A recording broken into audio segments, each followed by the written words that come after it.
एका राज्यात विक्रम नावाचा राजा राहत होता. राजा शूर होता, न्यायी होता, पण त्याला एक त्रास होता.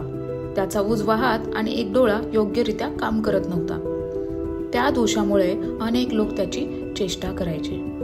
एकदा राजा राजवाड्यात फिरत असताना भिंतीवर जुन्या पूर्वजांच्या सुंदर चित्रांकडे पाहत होता. सगळे राजे सुंदर, देखणे, परिपूर्ण दिसत होते.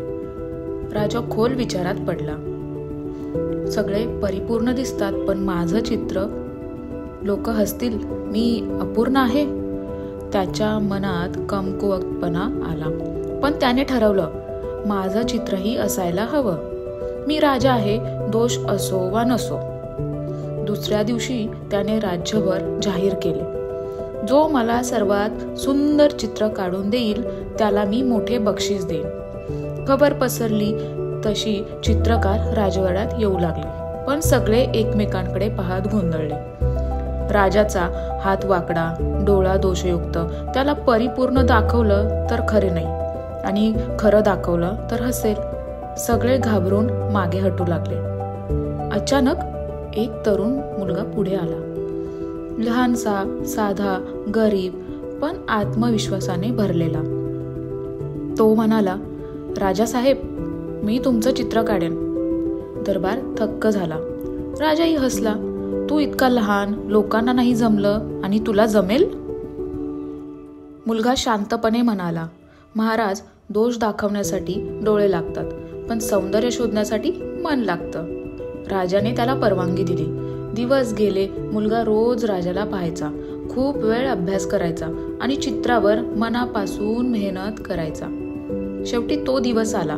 संपूर्ण दरबार जमा झाला. सर्वांना उत्सुकता की हे चित्र कसं असेल. मुलाने पडदा हटवला आणि चित्र पाहून सगळे थक्क झाले. राजा घोड्यावर बसलेला होता.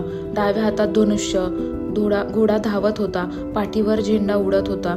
तो दृश्य इतकं सुंदर दिसत होतं की दोष अदृश्य झाला, कारण राजाचा वाकडा हात धनुष्य पकडलेल्या पोजमध्ये दिसतच नव्हता आणि डोळा लक्ष साधताना एका बाजूने बंद दाखवलेला होता.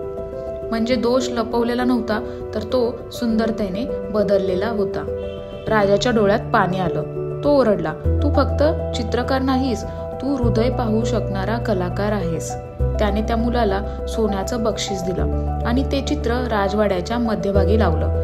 गावातील सगळे लोक म्हणू लागले, दोष कोणताही असतात, कोणातही असतात, पण योग्य नजरेतून पाहिलं तर तेही सुंदर होतात. आता आपल्याला यातून काय शिकायला मिळाले? प्रत्येक माणसामध्ये काही ना काही कमी असते, पण कमतरता म्हणजे अपमान नाही, ती योग्य पद्धतीने स्वीकारली पाहिजे, तर तीच आपली जिद्द बनते. दोष दाखवणे सोपे, पण सौंदर्य शोधणे हेच खरे कौशल्य असते. आपण कसे दिसतो यापेक्षा आपण स्वतःवर किती विश्वास ठेवतो ते महत्त्वाचं. जग तुमच्यावर हसलं तरी तुमच्यातील चांगुलपणा ओळखणारा एखादा तरी नक्की असतो. फक्त धीर ठेवा. तुम्हाला जर हा व्हिडिओ आवडला असेल तर यूट्यूब चॅनलला नक्की सबस्क्राईब करा आणि अशा भरभरून काही स्टोरीज मी अपलोड केल्या आहेत, तर प्लीज तुम्ही सबस्क्राईब करा आणि सगळे व्हिडिओज पहा. आवडले तर कमेंट करा, like, share, subscribe. Till then, tata, जय महाराष्ट्र.